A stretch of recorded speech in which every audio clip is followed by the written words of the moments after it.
This is Preeti. I'm so glad you're here. Today I'm using this new stamp set called Poetic Peonies, which was released during the springtime fun release.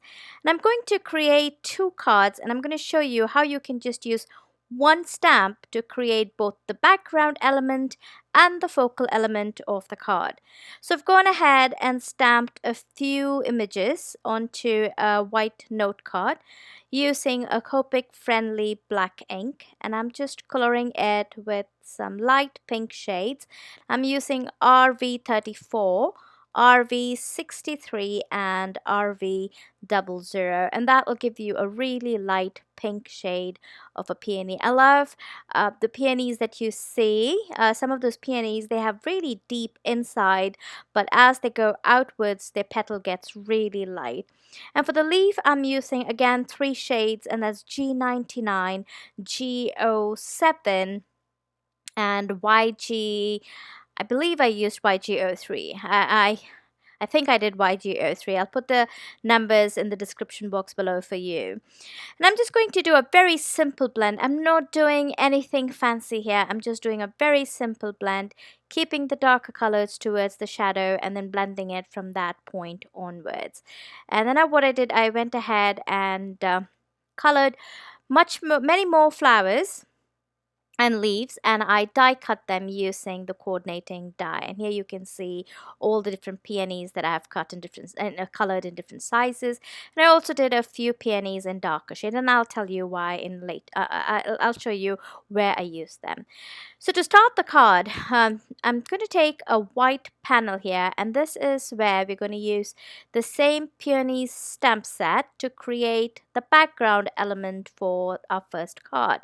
So all I'm doing, sorry about that, all I'm doing is I'm just taking some of the flowers and I'm placing it,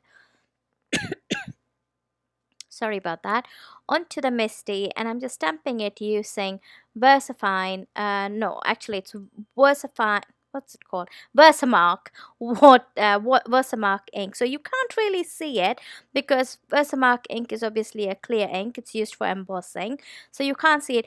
But I usually don't clean my stamps very well, so there's always residue of ink on it, and I feel like it helps me when I do Versamark inking, because then I can it leaves behind a very subtle impression of that stamp on a white cardstock and makes it easy to see. I'm not saying you shouldn't clean your stamp, please do.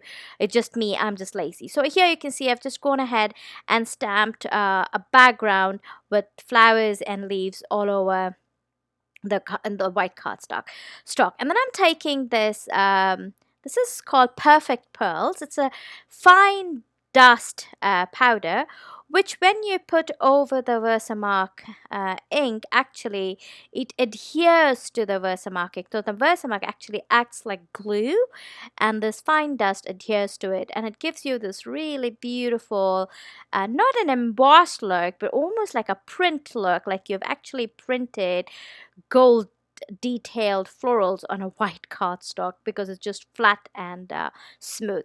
If you want to remove the extra dust which is adhered in places where you don't want, I just use a Swiffer dust cloth and I just wipe it clean, and it takes away most of the dust, and it just keeps where the Versamark was.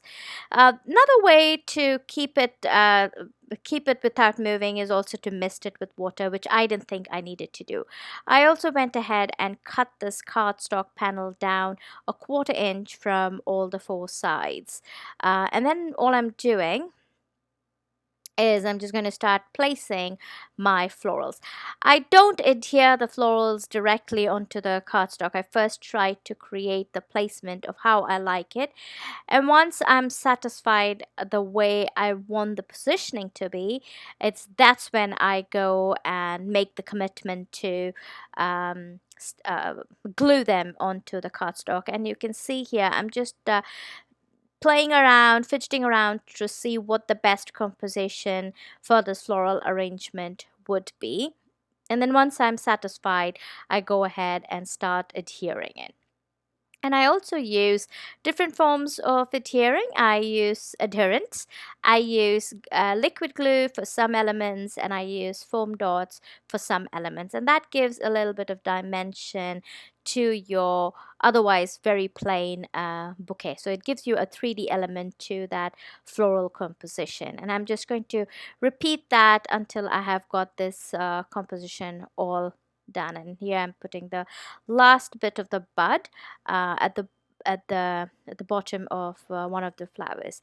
And once it's all done, I need to start working on the sentiments. For the sentiment, I'm just taking another white cardstock, and I'm taking the same dark color ink, a pen that I used for the flower, and in this case it was RV34, and I'm just going to scribble it at the bottom of this cardstock, because I want my my cardstock to match the floral element. And I'm going to take Thinking of You, and I'm going to stamp exactly where I have used that, where I have colored using my Copic markers. Though this Copic looks quite bright here, but trust me, as it dries, the paper will absorb the color and it will lighten up, and and then eventually it will match the flowers that you have on the card.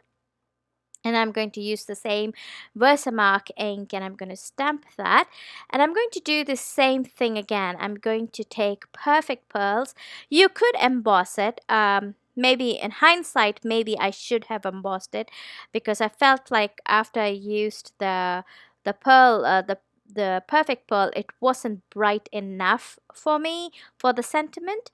I finished the card with Perfect Pearl, obviously, but I think when I'm ready to send it, I might actually remove that sentiment and add uh, embossing, gold embossing, instead of Perfect Pearls.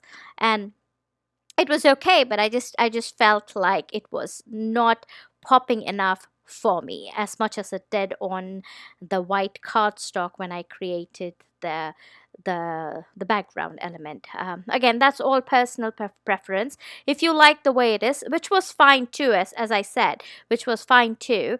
If you like that, then just stay with the Perfect Pearl, and then you can just cut it to a label size, and you can see there. I'm just going to back it on a black cardstock so you can see better. I hope you can see Thinking of You on that. And then I'm just going to adhere this using some foam tape right underneath the bouquet, and as usual I'm adding some clear gemstones around this floral arrangement.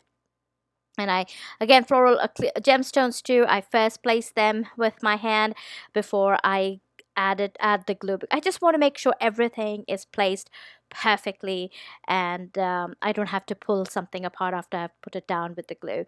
And then I'm going to just put this panel directly onto a top folding note card using some liquid adhesive. So I didn't use any more foam adhesive behind it, which is what I usually do. But here I just thought I'll just keep it simple, because there's a lot of work on that. And here you can see the closer look of that card. Now for the second card, what I'm going to do is I'm going to take a darker cardstock, and here I'm using like a tealish blue color, and it's kind of a muted shade of blue. So what I did is I took this deep aqua color fuse ink, and I'm just going to ink the edges of this cardstock. And what it does, it makes that teal color of the cardstock much deeper and richer, and that's what I was going for in this card. And I'll show you later on comparison between if I were to not do this and kept it without adding the ink blending. I'll show you eventually, but what I did is I just added that ink blending, and now I'm going to stamp these same floral and leaves image. I started off with Versamark ink just to show you that you can definitely ink it up with Versamark, and it gives you that watercolor watermark effect. Otherwise, you can also use the same color that you used for blending the edges, the dark aqua color, and then just use that to stamp. You may have to stamp it a couple of times to give you that nice bright color, and it will still look like a watermark effect. And I just stamped it all all around the background. And now to add some extra detail to around the edges of the cardstock. And then to add some extra details to this element, I'm going to add some white dots and scattering all around the flowers and the leaves. So I'm not placing the white dots on the leaf or on the flowers, but wherever there are gaps, I'm just going to fill them up with different not shapes, different sizes of white dots. Some really tiny, some a little bigger. And at this moment, these white dots will look really meaningless because it really won't show much. But once we have all the elements on top of this card, those white dots will really, really look beautiful. So here you can see that. All that is done. And now I'm going to take those darker peonies that I showed you earlier, the ones that I had colored and I cut them as well. I'm going to use that in the center of this cardstock, and that's the reason why I did not need any stamping to be done in the middle. And so I'm just going to add this, again, I'm going to create a composition. When I'm satisfied with it, then I go and make the commitment of adhering them all to the cardstock. And now as I place it, you can start seeing those white dots making more sense. That you almost look like you have splattered white paint, but you've really taken time to splatter it in places where you really wanted that paint to fall. I hope it makes sense. It looks more, what do you call,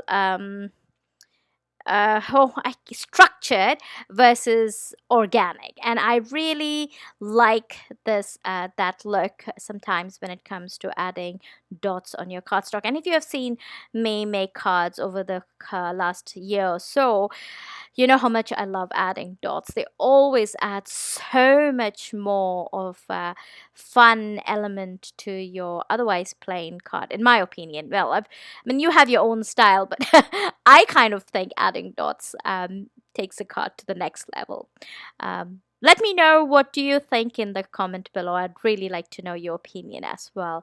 Anyway, so I'm just adhering some of the flowers using liquid glue and some using foam adhesive, and I'm just tucking it behind and then just using liquid glue to just adhere that to the bottom, to the cardstock. And once everything is done, I will get ready to add the sentiment for this card. And the sentiment for both the cards, I got it from the same stamp set. Remember, I said it's just going to be one stamp set. My idea is to show you that you can just take one stamp set and you can do a lot. Especially floral stamp set are very versatile. You can make backgrounds, you can create n amount of compositions with that same floral set, and you can color them whatever you like. You want them to be blue, you want them to be black, you want them whatever, just go ahead and color them.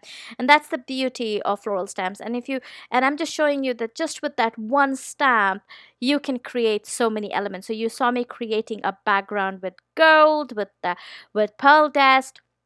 You saw me creating a background with just teal ink on teal, giving it more some character.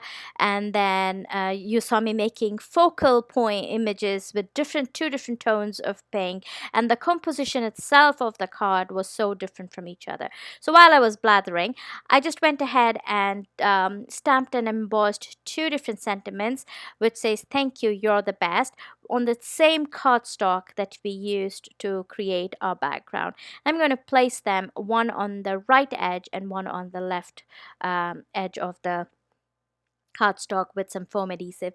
And then I'm taking some pink jewel stones, and I'm going to put this around the flower in a bit of a scattering. So some of them are solid pink and some of them are clear pink, so just to add a little extra texture.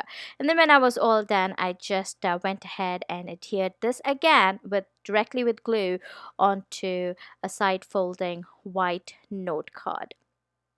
And then once I was done, you can just see the finished look of this card soon. And here's what I was telling you. You can see the one on my right hand is done without that blending of the ink on the edges. You can see how light it is, but the completed card, you can see how deep and rich it is. And here you go, is the final look of that card. And here are both the cards together. I really hope you enjoyed this video and I gave you some idea to look at your floral stamps to create multiple cards using one stamp set. Thank you so much for joining me today, and I will see you next time. Bye bye.